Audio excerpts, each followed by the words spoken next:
আসসালামু আলাইকুম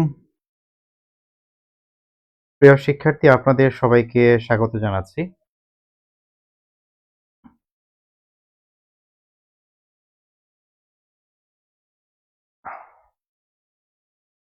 আশা করছি আপনারা আমাকে শুনতে পাচ্ছেন, দেখতে পাচ্ছেন। জি, ওয়ালাইকুম আসসালাম। মাসুর ভাই, কি অবস্থা? কেমন আছেন?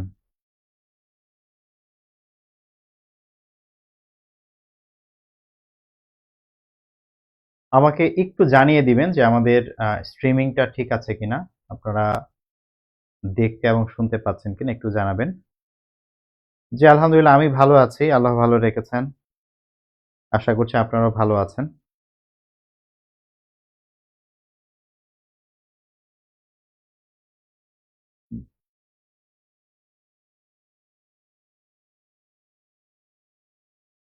আচ্ছা, আমরা আ গত ক্লাসে যেটি করছিলাম, আমি সালাম নিয়ে নিলাম, হ্যাঁ? ওয়ালাইকুম আসসালাম। অনেকে সালাম জানাচ্ছেন, জি। আচ্ছা, আমরা গত ক্লাসে হচ্ছে ১৮ তম শিক্ষক নিবন্ধন স্কুল পর্যায় ২ এর প্রশ্নটি সমাধান করছিলাম। গতদিন একটা প্রশ্নে আ একটু সমস্যা হয়েছিল, হ্যাঁ? এটা হচ্ছে ৭ নাম্বার কোয়েশ্চেনটা। ৭ নাম্বার কোয়েশ্চেনটা নিয়ে আমাকে একটু কথা বলতে হবে। দেখেন, ৭ নাম্বার কোয়েশ্চেনটার ক্ষেত্রে না মেইড এর পরে অফ ও হতে পারে, আবার ফ্রম ও হতে পারে। কিন্তু কখন কোনটা দিব এটা অনেক সময় গুলিয়ে যায়, হ্যাঁ? তো এই গুলিয়ে যাওয়া রোধ করার জন্য আমরা এখান থেকে একটা টেকনিক ফলো করব। টেকনিকটা ফলো করলে আশা করছি আর ভুল হবে না। টেকনিকটা কি? টেকনিকটা হচ্ছে, দেখেন এই যে ও আছে, এই ওতে একটা শব্দ পাই আমরা অরিজিন, হ্যাঁ? অরিজিন, হ্যাঁ? ওতে অরিজিন। অরিজিন মানে হচ্ছে জিনিসটা কি দিয়ে তৈরি এটা বোঝা যাবে। জিনিসটার উৎপত্তি, এটা সোর্স কি, কোন জায়গা মানে কি জিনিস দিয়ে এটা বানানো হয়েছে। ওতে অরিজিন। যদি অরিজিনটা আমরা দেখতে পাই, বুঝতে পারি, তাহলে আমরা অফ দিব। আর যদি আমরা অরিজিন বুঝতে না পারি, কোন জায়গা থেকে এটা আসছে যদি বুঝতে না পারি, তখন আমরা ফ্রম দিব, হ্যাঁ? তখন আমরা ফ্রম দিব। যেমন যদি বলা হয় যে a chair made dash wood, হ্যাঁ?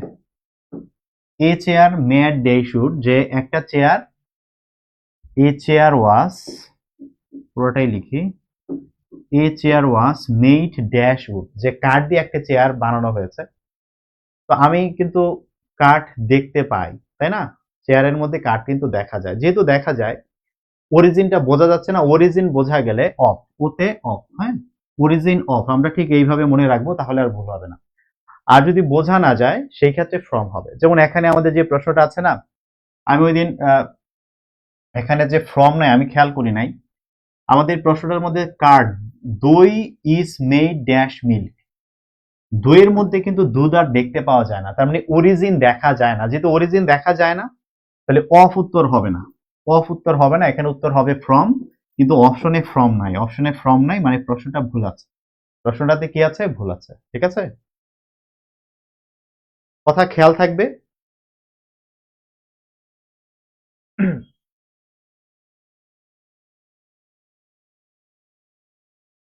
ওকে? তো অরিজিন দিয়ে আমরা এটা মনে রাখবো। ওকে? অরিজিন দিয়ে আমরা এটা মনে রাখবো, তাহলে ভালো হবে।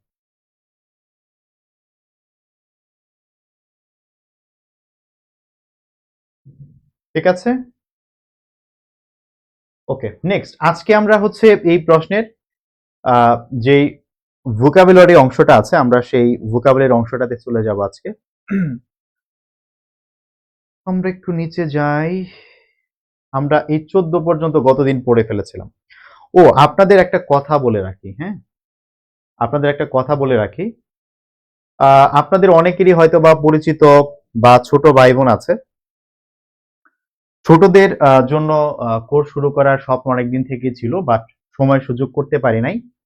আমরা এই প্রথমবারের মতো যারা 9 এবং 10 এর যে শিক্ষার্থী আছে, এদের জন্য আমরা ইংলিশ কোর্সের আয়োজন করছি। আমাদের এই ইংলিশ কোর্সটা আ ৩০ জানুয়ারি থেকে শুরু হবে। আর বেশি সময় নাই। ৩০ জানুয়ারি থেকে আমরা শুরু করব। এবং এখানে ফার্স্ট পার্ট সেকেন্ড পার্টের সবকিছুই তাদের পড়ানো হবে একদম খুব বেসিক থেকে। তো আপনাদের যাদের ছোট ভাই বোন আছে বা বোন ভাগ্নি আছে, পাড়া প্রতিবেশী আছে, যদি এমন কেউ থাকে যে ইংলিশে উইক, ইংলিশে ভালো করতে পারছে না, তাহলে আপনারা আমার উপর দায়িত্ব দিতে পারেন। আমরা 30 জানুয়ারি থেকে ক্লাস শুরু করব। 30 জানুয়ারি শুক্রবার আমাদের প্রথম ক্লাস, ওরিয়েন্টেশন ক্লাসের মাধ্যমে আমরা এই কোর্সটা শুরু করব। এই কোর্সটা হচ্ছে আমাদের জুন পর্যন্ত চলবে এবং এইটা হচ্ছে আমাদের সাইকেল 1। আমরা যেহেতু এদেরকে অনেকদিন দীর্ঘদিন ধরে রাখতে হয় কোর্সের মধ্যে, কারণ ছোটরা একবার দেখলে যে সব পেরে যাবে এরকমটা না, এই জন্য আমরা সাইকেল ওয়াইজ পড়াবো। আমাদের জানুয়ারি থেকে জুন পর্যন্ত এই সাইকেলের কোর্স ফি হচ্ছে 1200 টাকা। এরপর আবার জুলাই থেকে ডিসেম্বর পর্যন্ত আরেকটা সাইকেল আসবে, সেটার কথা পরে বলা যাবে। তো আমাদের এই সাইকেলটা 1200 টাকা কোর্স ফি। এখানে ফার্স্ট পার্ট সেকেন্ড পার্টের সবগুলো আইটেমই পড়ানো হবে। যদি আপনাদের এরকম কেউ থাকে, আপনারা একটু আমার কথা একটু বলে দিতে পারেন, তাদের জানিয়ে দিতে পারেন, আমি হয়তো অনেকটা উপকৃত হব আর কি। হ্যাঁ, স্টুডেন্টও অনেকটা উপকৃত হবে। আচ্ছা, আমরা পড়ায় আসি। আপনাদের যদি এই বিষয়ে আরো কিছু জানার থাকে আমাকে একটু ইনবক্সে নক দিন, ইনশাল্লাহ আপনাদের সাথে কথা বলবো। আচ্ছা, দেখেন আমাদের আজকের যে প্রথম যে প্রশ্নটা আছে 15 নাম্বার বলেছে bring to book means. Bring to book means এটা আমি মনে রাখবো কিভাবে?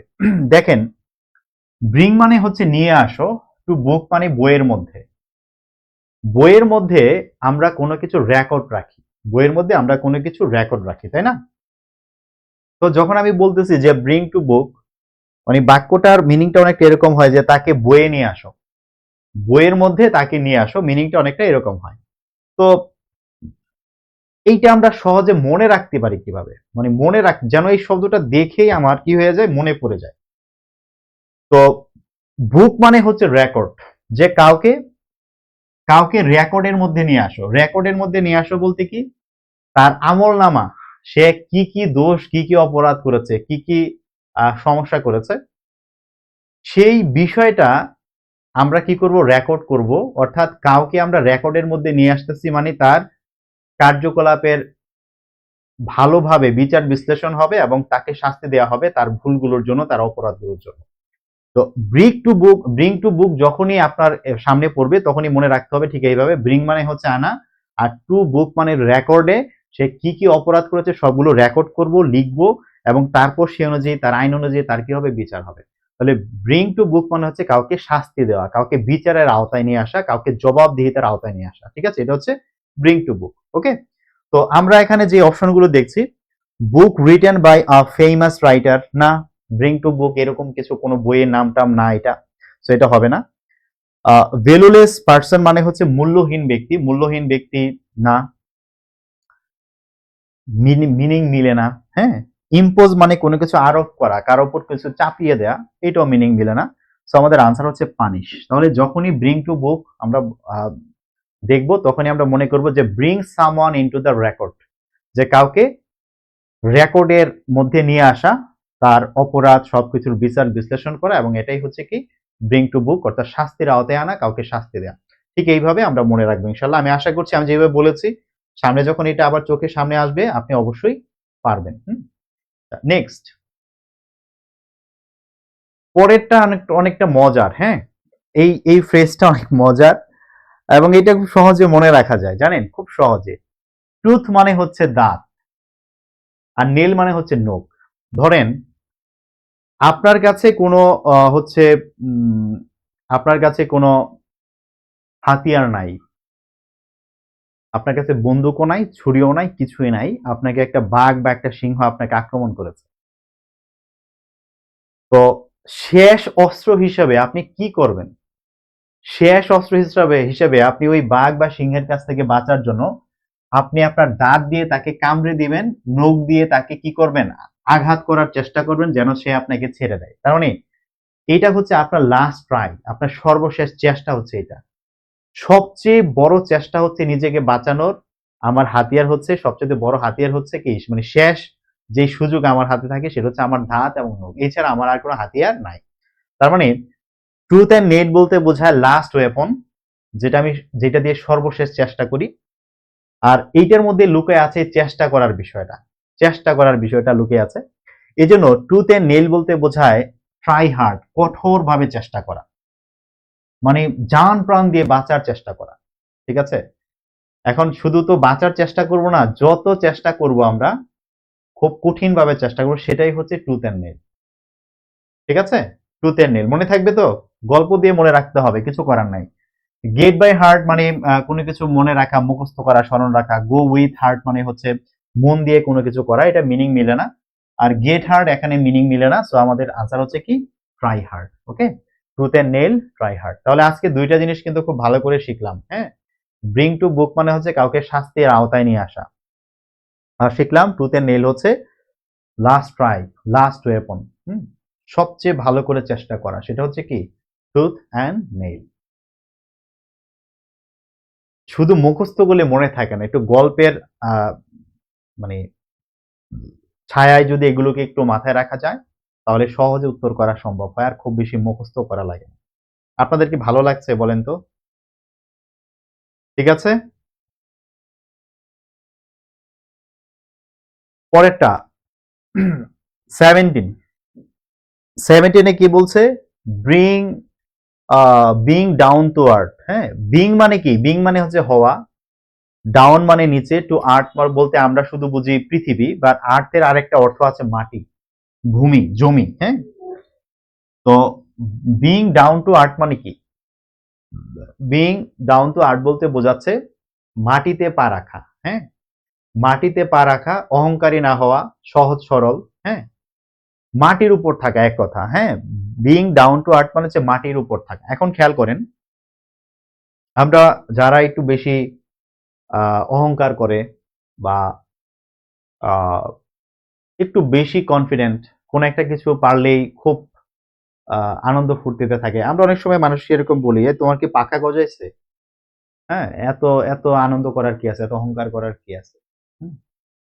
এখন অহংকার যখন মানুষ করে, তখন সে আসলে উঠতে থাকে। Are being down to earth মানে মাটিতে পা রাখা, অর্থাৎ যাই হোক না কেন মাটিতে পা রাখা। এটার অর্থ হচ্ছে বাস্তববাদী হওয়া, যে হচ্ছে প্র্যাকটিক্যালি সবকিছু বিচার বিবেচনা করে, ইমোশনালি আকাশে উড়ে না, কিছু হলেই যে আকাশে উঠবে এরকমটা না। ঠিক আছে, প্র্যাকটিক্যাল একজন মানুষ। তো এখানে যেটা আছে যে বিং ডাউন টু আর্থ, মাটিতে পা রাখা মানে কি? আকাশে উড়ো না, অহংকার করো না, মাটিতে পা রাখো। মাটিতে পা রাখো মানে লজিকলি, রেশনালি কি করো, সবকিছু ডিসিশন নাও, রিয়েলিস্টিক থাকো। ঠিক আছে, বাস্তববাদী এক কথায়। তো আমরা এখানে যেই শব্দগুলো পাচ্ছি, ক্লোজ টু নেচার মানে প্রকৃতির কাছাকাছি, এটা আসলে মিনিং মিলে না। যদি অনেকে আছে যে এখানে আর্ট শব্দটার কথা শুনে এটাকে অনেকে আনসার করবে, কিন্তু না জানলে তো ভুলই হবে, আর কি করা। তো ক্লোজ টু নেচার বলা যায় না। থ্রোন টু গ্রাউন্ড, এটা গ্রাউন্ড হবে। হ্যাঁ, মাটিতে কাউকে ছুঁড়ে ফেলা, মাটিতে কাউকে ছুঁড়ে ফেলা।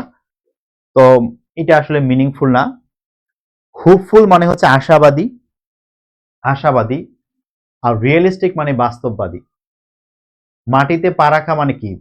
মানে বাস্তব যেই বিষয়টা আছে, বাস্তবতার সাথে মিল রেখে আমি চিন্তা করব, এটা হচ্ছে রিয়েলিস্টিক। সো আনসার হবে কি রিয়েলিস্টিক। হ্যাঁ, হোপফুল বলা যাবে না। অনেকে আপনারা হোপফুল আনসার করছেন, হোপফুল হবে না। হ্যাঁ, রিয়েলিস্টিক যে হচ্ছে বাস্তববাদী, মাটিতে পা রাখে, আকাশে উড়ে যায় না, কিছু হলে আকাশে উড়ে যায় না।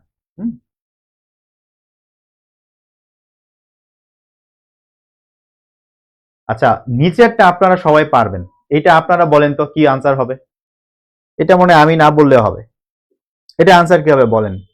Two many cooks spoil the dash. আপনাদের এর আগে এটা কিন্তু আরেকদিন পড়িয়েছে, যদিও এই শব্দটা ছিল না ওই দিন।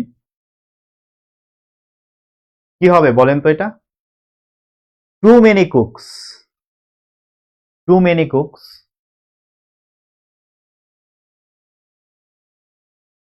Two many cooks spoil the কি? Spoil the lunch, spoil the juice, spoil the broth, spoil the food. কি হবে? এটা হবে ব্রোথ। ব্রোথ শব্দের অর্থ হচ্ছে তরকারির ঝোল। হুম, তরকারির যে ঝোল থাকে সেটাকে বলা হয় ব্রোথ। হ্যাঁ, তবে ব্রোথ অপশনে না থাকলে কিন্তু জুসও আনসার করা যেত, কিন্তু এখন যেহেতু ব্রোথ আছে, এটা আমাদের আনসার করতে হবে। টু মেনি কুকস, কুকস মানে হচ্ছে বাবুর্চি, রাঁধুনি। হ্যাঁ, ধরেন একটা তরকারি রান্না হচ্ছে, 10 জন বাবুর্চি সবাই একটু একটু করে, মানে সবাই হচ্ছে পরিমাণ মতো মশলা দিচ্ছে, আমি দিলাম, আরেকজন দিল, আরেকজন দিল, 10 জন যদি 1 কেজি মাংসের যে মশলা হওয়ার লাগার কথা, 10 জন যদি 10 বার সেই মশলা দেয়, তাহলে কি ওইটার খাওয়া যাবে? এটার ঝোল কি আর ঠিক থাকবে? থাকবে না। তো এটাই বলা হচ্ছে যে টু মেনি কুকস মানে এখানে বাবুর্চি বা রাঁধুনি, স্পয়েল মানে নষ্ট করে ফেলে, দা ব্রথ ঝোল নষ্ট করে ফেলে। তো আহ, আপনারা এটার একটা প্রবাদ বাক্য পাবেন যে অধিক সন্ন্যাসীতে গাজন নষ্ট। অধিক সন্ন্যাসীতে গাজন নষ্ট, কেউ বলতে পারবেন? অধিক সন্ন্যাসীতে গাজন নষ্ট, এই গাজন অর্থ কি? গাজনটা কেউ বলতে পারবেন? গাজন অর্থ কি বলতে পারবেন? গাজন অর্থ কি? দেখেন, too many cook spoil the broth, অধিক সন্ন্যাসীতে গাজন নষ্ট। গাজন হচ্ছে হিন্দু ধর্মাবলম্বী যারা আছে, হিন্দু ধর্মের একটা অনুষ্ঠান হচ্ছে গাজন। এটা সম্ভবত চৈত্র বৈশাখ মাসের দিকে হয়। তো এটা হচ্ছে এমন একটা অনুষ্ঠান যে অনুষ্ঠানে সন্ন্যাসীরা তারা তারা হচ্ছে নিজেদেরকে আঘাত করে, নিজেদেরকে কষ্ট দেয়, কষ্ট দিয়ে শারীরিক আঘাতের মাধ্যমে তারা তাদের যে দেবতা আছেন শিব, হ্যাঁ, ওনার হচ্ছে সান্নিধ্য পাওয়ার বা ওনার কাছের একজন ভক্ত হওয়ার চেষ্টা করে। তো সেই সন্ন্যাসীরা যখন না মানে বেশি বেশি নিজেদেরকে আঘাত করে বা সন্ন্যাসীর সংখ্যা অনেক বেশি হয়ে যায়, তখন দেখা যায় যে ওই অনুষ্ঠানের যে ভাব গাম্ভীর্য বা যেটা যেরকম হওয়ার কথা সেটা আর সেটা হয় না, মানে ওইরকমটা আর থাকে না। হ্যাঁ, তো এই জন্য বলা হয় যে অধিক সন্ন্যাসীতে গাজন নষ্ট, তখন গাজনের অনুষ্ঠানটা কি পণ্ড হয়ে যায়, নষ্ট হয়ে যায়, যদি অধিক সন্ন্যাসী ওখানে জমে যায় আর কি। তো এটা হচ্ছে গাজন। হ্যাঁ, অনেকে ভোজন বলতেছে, না না, হ্যাঁ, জানতে হবে কিন্তু আমরা অনেকেই শুধু পড়ি কিন্তু জানি না। হ্যাঁ, এইটাও কিন্তু আমাদের মনে না থাকার একটা বড় কারণ। হুম, মনে থাকে না। ওকে, তাহলে এটা আমরা শিখলাম টু মেনি কুকস স্পয়েল দা ব্রথ। হ্যাঁ, অধিক, এটা একটা প্রবাদ বাক্য, অধিক সন্ন্যাসীতে গাজন নষ্ট। ওকে, পরেরটা আসেন 19, অ্যান্টোনিম। অ্যান্টোনিম হচ্ছে অ্যান্টোনিম হচ্ছে এখানে অ্যাডিউ, অ্যাডিউ, অ্যাডিউ না, শোনেন, এটা একটা ফ্রেঞ্চ ওয়ার্ড। হ্যাঁ, ফ্রেঞ্চ ওয়ার্ড, এবং এই ফ্রেঞ্চ ওয়ার্ডের কাহিনীটা হইতেছে, যদি আপনি ফ্রেঞ্চে এই অ্যাডিউ শব্দটাকে বিশ্লেষণ করেন, এই এ মানে হচ্ছে টু, আর ডিউ মানে হচ্ছে গড, টু গড। অ্যাডিউ শব্দের অর্থ হচ্ছে টু গড। হ্যাঁ, তো টু গড মানে কি? টু গড মানে হচ্ছে আমরা যখন কারোর সাথে দেখা করি, যখন কেউ চলে যাবে তখন কিন্তু আমরা এরকম বলে যে আল্লাহ হাফেজ। হ্যাঁ, আল্লাহ হাফেজ। তো আমরা আল্লাহ হাফেজ যে বলি তার সাথে কিন্তু আল্লাহকে আমরা কি করি যে আমরা এরকম ভাবে সবাই যে তোমার সাথে আল্লাহ আছেন, কোনো বিপদ আপদ হবে না। হ্যাঁ, ওইরকম আর কি। অ্যাডিউ শব্দের অর্থ হচ্ছে এই যে আমরা আমরা তাকে বিদায় জানাচ্ছি। হ্যাঁ, তাকে আমরা বিদায় জানাচ্ছি, বলছি যে আল্লাহ হাফেজ, তোমার সাথে আল্লাহ সৃষ্টিকর্তা আছেন তোমার সাথে। হ্যাঁ, তুমি ভালো থাকো, আল্লাহ হাফেজ, হ্যাঁ, শুভকামনা, গুড বাই। হ্যাঁ, এগুলোই তো আমরা বলি। তো এই অ্যাডিউ শব্দটার অর্থই হচ্ছে আপনার বিদায়। তো বিদায়, এটার অ্যান্টোনিম চেয়েছে। এখন বিদায়ের সিনোনিম হচ্ছে ফেয়ারওয়েল মানে বিদায়, গুড বাই মানে বিদায়, বেলিডিকশন মানেও বিদায়। বেলিডিকশনটা এটা হচ্ছে আমরা নর্মালি আমাদের ব্যক্তিগত ইনফর্মালি আমরা যখন পার্সোনালি কারোর সাথে কথা বলি তখন good bye, farewell, good bye শব্দটা বেশি পার্সোনালি ব্যবহার করি, আর ফেয়ারওয়েল, বেলিডিকশন এই কথাগুলো নর্মালি ফর্মালি ইউজ করি। মানে আপনি ব্যক্তিগতভাবে কাউকে হয়তো বলতেছেন গুড বাই, বাট একটা অনুষ্ঠানে দেখবেন যে বেলিডেকশন বলতেছে, বেলিডেকশন, ঠিক আছে? ফর্মালি হচ্ছে এই শব্দগুলো বলা হয়। সো এইটা মানেও বিদায়, এইটা মানেও বিদায়, এইটা মানেও বিদায়। তাহলে হ্যালোটা হচ্ছে কি আমাদের অ্যাডিওর অ্যান্টোনিম। হ্যালো মানে কি? কাউকে স্বাগত জানাচ্ছি, বিদায় জানাচ্ছি না। এই হচ্ছে ডিফারেন্স। তাহলে অ্যাডিও দিয়ে আমাদের মনে রাখতে হবে, অ্যাডিও মানে টু গড, টু গড মানে হচ্ছে তোমার সাথে সৃষ্টিকর্তা আছেন, চলে যাচ্ছ, আল্লাহ হাফেজ, বাই। তার মানে অ্যাডিও মানে বিদায়, আর ফেয়ারওয়েল, গুড বাই, বেলিডিকশন মানে হচ্ছে বিদায়। আমি আশা করছি আপনাদের মনে থাকবে, ভুলবেন না। হ্যাঁ, শুধু অ্যাডিও মানে বিদায়, অ্যাডিও মানে বিদায় এইভাবে করলে মনে থাকবে না। এই মানে হচ্ছে টু, ডিউ মানে হচ্ছে গড, অ্যাডিও মানে হচ্ছে টু গড, যে আল্লাহর প্রতি তোমাকে দিয়ে দিলাম, যাও। হ্যাঁ, আল্লাহ হাফেজ, ভালো থেকো। এইভাবে মনে রাখলে সহজে আমাদের মনে থাকবে। ওকে।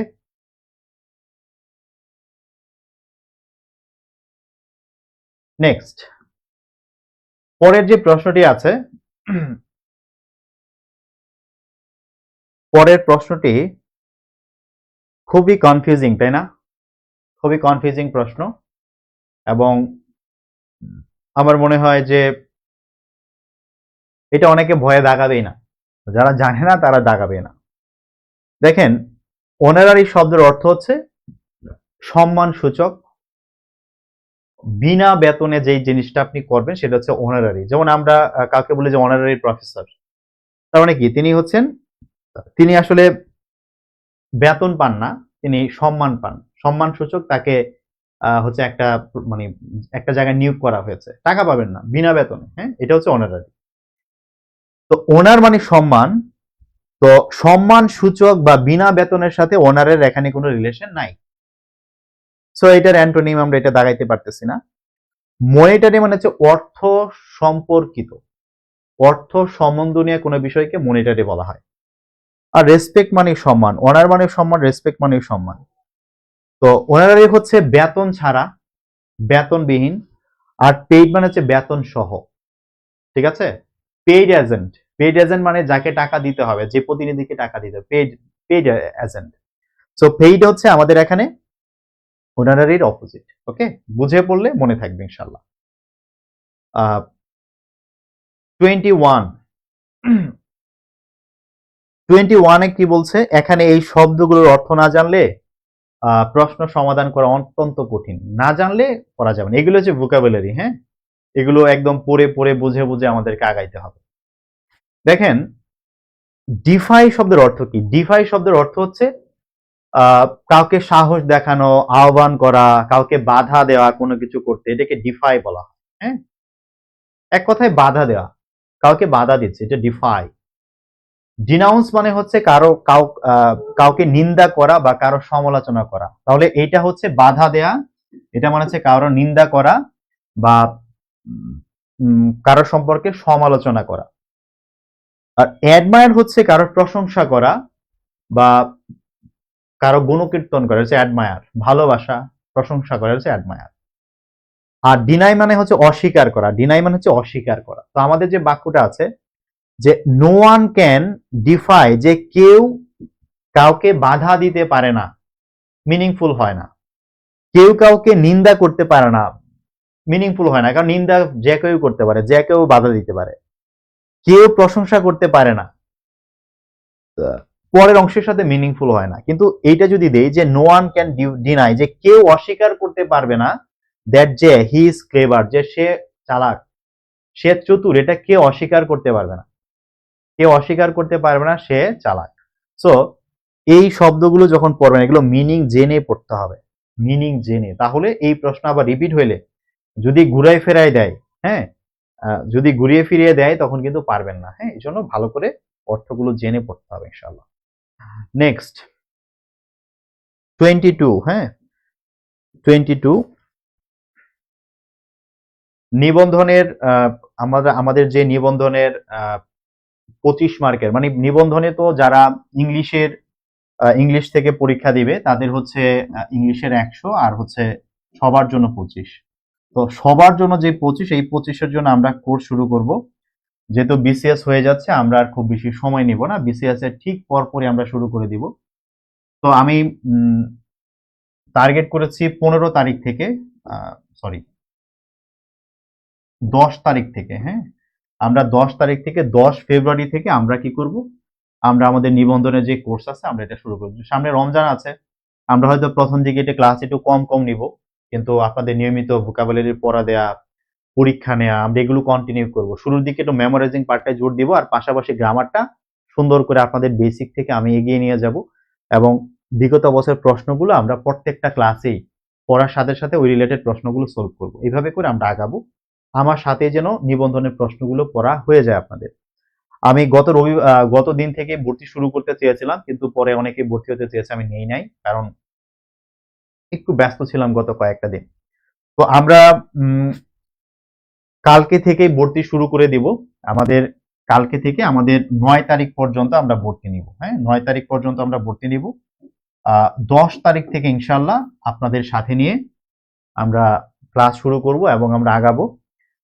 ক্লাসের সংখ্যা প্রায় 35-40টা হবে, বেশিও হইতে পারে, এটা সময় সুযোগ পাওয়া সাপেক্ষে আমি চেষ্টা করব। তবে যে সিলেবাস আছে নিবন্ধনের এই 25 মার্কের সিলেবাস শেষ করতে আমার 30-35-40টা ক্লাসের বেশি লাগবে না। পরে হয়তো প্র্যাকটিসের জন্য আরো ক্লাস নিতে পারি যদি প্রয়োজন মনে করি আর কি। তো আমাদের এই কোর্সের ফি হবে 350 টাকা। আপনারা 350 টাকা দিয়ে আপনারা ভর্তি হয়ে যেতে পারবেন, কালকে থেকে ভর্তি হইতে পারবেন। এখন যারা ভর্তি হবে তাদেরকে আমি ভর্তি হওয়ার সাথে সাথে একটা ভোকাবুলারি শিট দিব, বেসিক ভোকাবুলারি শিট দিব। এই শিটটা আগামী কয়েকদিনের মধ্যে আপনাকে পড়ে শেষ করতে হবে, কারণ এইটা লাগবে। একদম যারা বেশি দুর্বল তাদেরকে তৈরি করার জন্য এই ভোকাবুলারি শিটটা পড়াটা খুব ইম্পর্টেন্ট। এই জন্য যারা আমার সাথে পড়তে চান, যারা আমার কোর্সটি করতে চান, তাদেরকে আমি বলবো যে আপনারা ভর্তি হয়ে যান। ভর্তি হয়ে গিয়ে ওই ভোকাবুলারি শিটটা এখন থেকে পড়া শুরু করেন, এখন থেকেই পড়া শুরু করেন এবং 9 তারিখের আগেই আপনি ট্রাই করবেন যে আমি এই ভোকাবুলারি শিটটা শেষ করে ফেলবো, যেন 10 তারিখ থেকে ক্লাসে আপনি একটু কমফোর্ট ফিল করেন। ঠিক আছে? তো আপনারা ভর্তি হওয়ার জন্য খুব সহজ নিয়ম, ভর্তি হওয়ার জন্য খুব কঠিন কোনো কিছু না। এটা হচ্ছে আমার বিকাশ নাম্বার 01917347710। এটা হচ্ছে আমার বিকাশ নাম্বার, এটাতে নগদও আছে।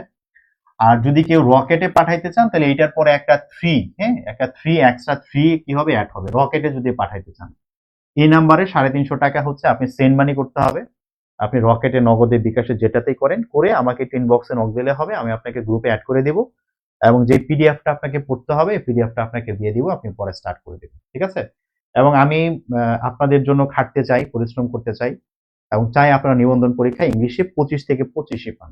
সেইভাবে আমরা চেষ্টা করবো ইনশাল্লাহ, বাকিটা আল্লাহর ইচ্ছা। হ্যাঁ, আচ্ছা।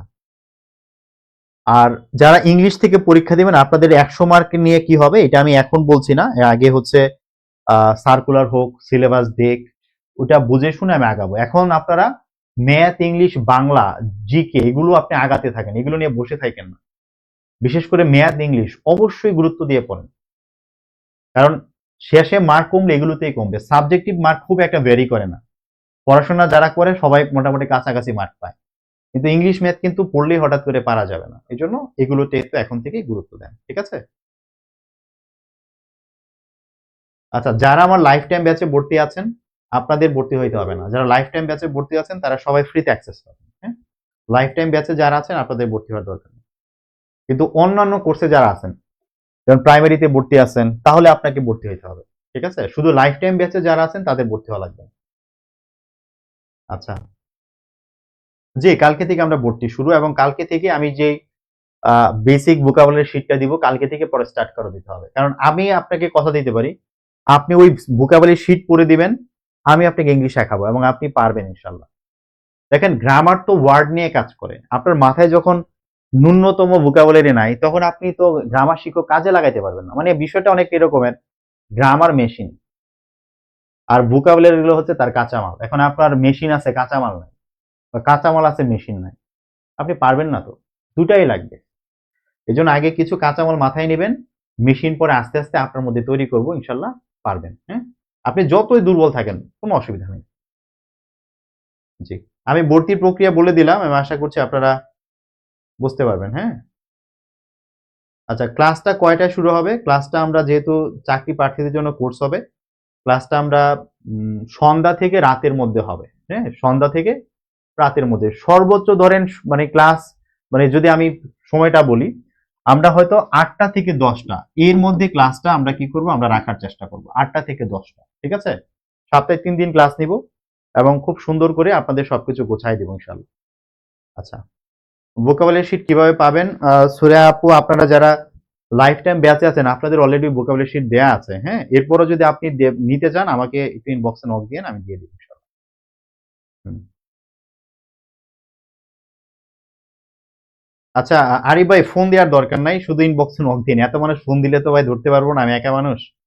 জাস্ট ইনবক্সে নক দিয়েন, আমি রেসপন্স করবো। হ্যাঁ,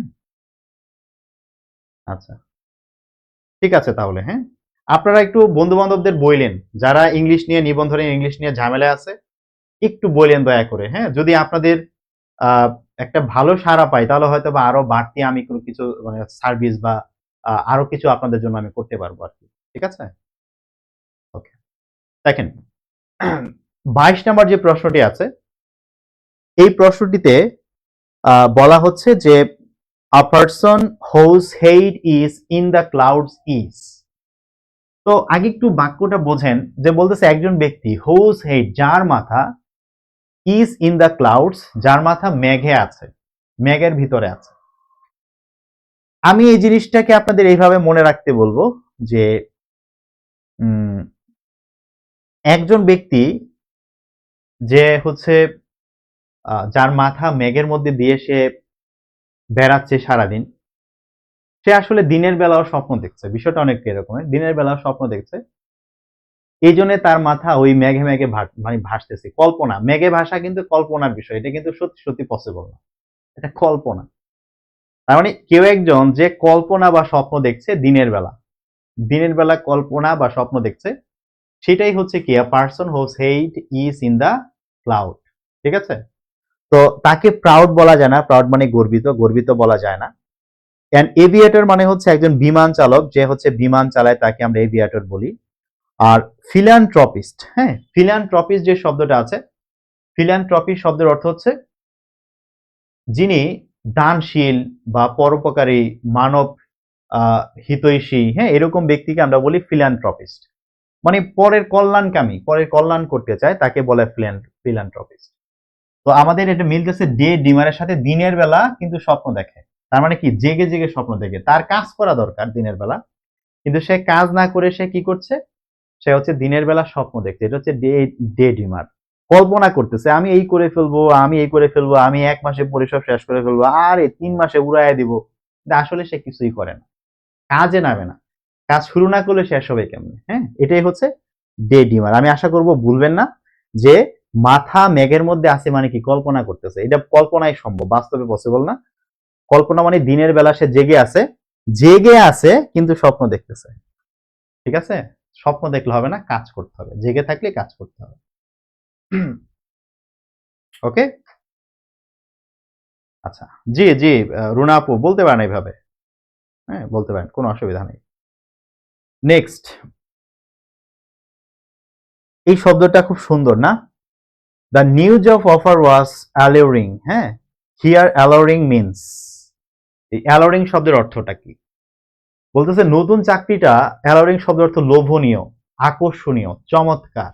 হুম, মানে যেটা মানুষের একেবারে মানুষকে হচ্ছে মোহনীয় করে ফেলে, এত সুযোগ সুবিধা। হ্যাঁ, এখন যদি প্রশ্ন করা হয় যে অ্যালোরিং শব্দের অর্থ কি, আমরা এখানে যেটা দেখতে পাচ্ছি আনএক্সপেক্টেড মানে অপ্রত্যাশিত, এই চাকরিটি অপ্রত্যাশিত, এটা মিনিংফুল না। যেহেতু অ্যালোরিং মানে আকর্ষণীয়, মোহনীয়, চমৎকার, আমাদের এরকম কোন একটা মিনিং লাগবে। ট্যাম্পটিং বলতে পারি, লোভনীয়, যেটা যেটা হচ্ছে আমাদের মানে লোভ দেখায়, মোহনীয় করে ফেলে। হ্যাঁ, এটা আমরা ট্যাম্পটিং বলতে পারি। আকর্ষণীয়, এটা আমাদের লোভে ফেলে দেয়, চাই চাই আমার, এটা এটা হচ্ছে ট্যাম্পটিং। অর্ডিনারি মানে সাধারণ, মিনিং মিলে না। আর ড্রেয়ারি শব্দের অর্থ হচ্ছে এমন একটা জিনিস যেটা খুব বোরিং, নিরস, মজা না, হ্যাঁ, একদমই ফালতু, এটা হচ্ছে ড্রেয়ারি বলি। তাহলে আমাদের যে অ্যালোরিং শব্দটা আছে এটার সাথে আমাদের মিনিং মিলতেছে ট্যাম্পটিং। হ্যাঁ, আমরা এর জন্য ট্যাম্পটিং বলতে পারি। দ্য নিউ জব অফার ওয়াজ ট্যাম্পটিং, যে নতুন চাকরির যে অফারটা আছে এটা খুবই আকর্ষণীয়, খুবই চমৎকার, খুবই মানে মোহনীয়। হ্যাঁ, নিলেই নিতে ইচ্ছা করে, লোভ জাগে। ওকে, 24, 24, এটার উত্তরটা আপনারা করতে পারবেন। Put the right word in the blank, ব্ল্যাঙ্কের মধ্যে আমাদের রাইট ওয়ার্ডটা দিতে হবে। হ্যাঁ, তো he reached the dash of his literary career। প্রথমে যে শব্দটা আছে অ্যাবাটর, এই শব্দটার অর্থ হচ্ছে কসাইখানা, যেখানে পশুদেরকে জবাই করা হয় এটাকে বলা হয় অ্যাবাটর। হ্যাঁ, তো he reach the abattoir of his literary career, যে সে তার সাহিত্যিক কেরিয়ারের কসাইখানায় পৌঁছে গেছে, এটা মিনিংফুল হয় না। একমি শব্দের অর্থ চূড়া, অ্যাপেক্স, চূড়া, কোনো কিছুর চূড়া, সে তার লিটারারি ক্যারিয়ারের চূড়ায় পৌঁছে গেছে। হ্যাঁ, এইটা মিনিংফুল হয়, কোন একটা ক্যারিয়ারের চূড়ায় পৌঁছানো, এটা মিনিংফুল হয়। সো এটা আনসার হইতে পারে। অ্যাডমনিশ যে শব্দটা আছে, অ্যাডমনিশ শব্দের অর্থ হচ্ছে কাউকে সতর্ক করা, বা কাউকে একটু হালকা বকাঝকা নিন্দা করে দেয়, এটাকে বলে অ্যাডমনিশ। তো এখানে রিজ দ্য অ্যাডমনিশ হয় না, কারণ এটা একটা ভার্ব, এটা একটা ভার্ব, দিয়ে এর পরে ভার্ব লেখা যাবে না। আচ্ছা, ফ্যানরি শব্দের অর্থ হচ্ছে অভাব, চরম দারিদ্রতা, এটাকে বলে ফ্যানারি। তাহলে সে তার চরম দারিদ্রতায় পৌঁছে গেছে, এটা লিটারেরি ক্যারিয়ারের চরম দারিদ্রতা হয় না। সো আনসার হচ্ছে একমি। হ্যাঁ, সে তার সাহিত্যিক ক্যারিয়ারের চূড়ায় পৌঁছে গিয়েছিল, একমি, চূড়া। হ্যাঁ, একমি, অ্যাপেক্স, জেনিথ, খুব ইম্পর্টেন্ট ওয়ার্ডস এগুলো। শেষ প্রশ্ন, ইংলিশ লিটারেচার থেকে একটা প্রশ্ন আসছিল। লিটারেচার থেকে কিন্তু এখন সব জায়গাতেই কম বেশি প্রশ্ন হয়, প্রাইমারিতে, ব্যাংকে। লিটারেচারকে অনেকে অবহেলা করে, বিশেষ করে বিসিএস এ লিটারেচার অনেকে আছে শুধু নামটা মুখস্থ করতে গিয়ে সব তালগোল পাকায় ফেলে, অথচ লিটারেচার কিন্তু খুব মজা করে পড়া যায়। হ্যাঁ, আচ্ছা, এখানে বলছে which poet is known as the poet of nature. Poet of nature কাকে বলা হয়? আপনারা দুইটা জিনিস মনে রাখবেন, যে একটা হচ্ছে পয়েট অফ নেচার, আরেকটা হচ্ছে পয়েট অফ হিউম্যান নেচার। দুইটা জিনিস। যদি পয়েট অফ নেচার বলে তাহলে উইলিয়াম ওয়ার্ডসওয়ার্থকে আনসার করতে হবে, কারণ আপনার যেই আমি একটু দেখাই আপনাদেরকে, একটা মিনিট, আমি একটু আপনাদেরকে ম্যাপ দেখাবো। লিটারেচার এইভাবে পড়লে না অনেক মনে থাকে, কষ্ট করে আর মানে মুখস্থ করতে হয় না।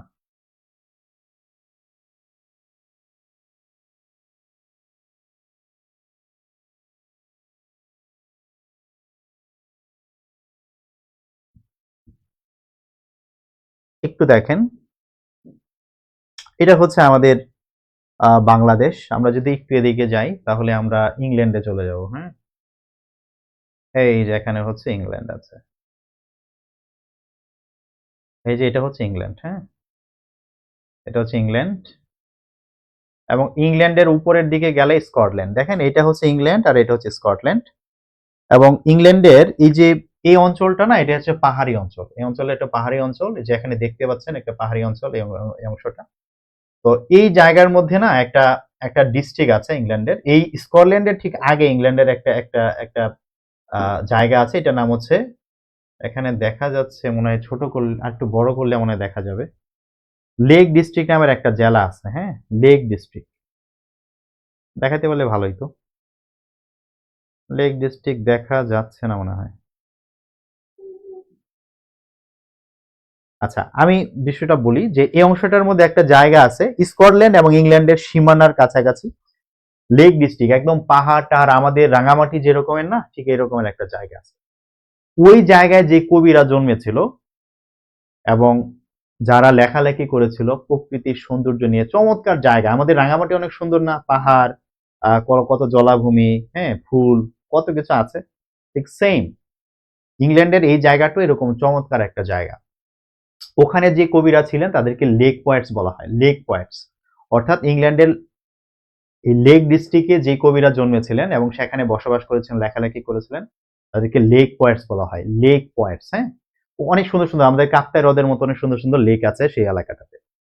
তো উইলিয়াম ওয়ার্ডসওয়ার্থ হচ্ছেন একজন লেক পয়েট, এবং সে এই জায়গায় জন্ম ছিলেন, এবং সেখানে প্রকৃতি নিয়ে অসাধারণ অসাধারণ কবিতা লিখেছেন। ড্যাফোডিলস হচ্ছে তার সবচেয়ে বিখ্যাত কবিতা। এবং উনার কবিতাগুলোতে পড়লে আপনি দেখবেন যে উনি বলেছেন যে প্রকৃতি নিরাময়ের ক্ষমতা আছে, নেচার হ্যাজ দ্য হিলিং পাওয়ার, নেচারের নিরাময়ের ক্ষমতা আছে। আপনার মন খারাপ, প্রকৃতির কাছে যান।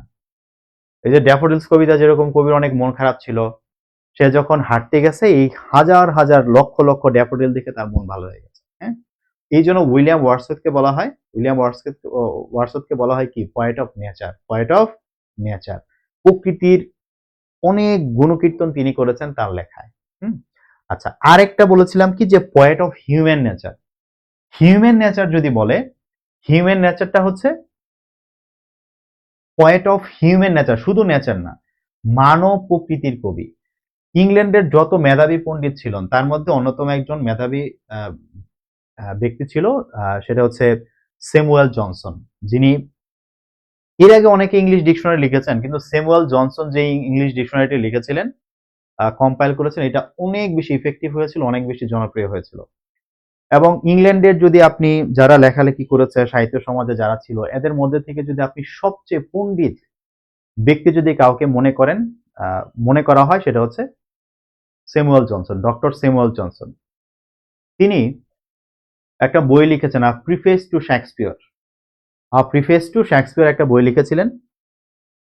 সেই বইয়ের মধ্যে তিনি শেক্সপিয়রের মেরিট এবং ডিমেরিট নিয়ে আলোচনা করেছিলেন, শেক্সপিয়রের ভালো দিক খারাপ দিকগুলো নিয়ে আলোচনা করেছিলেন।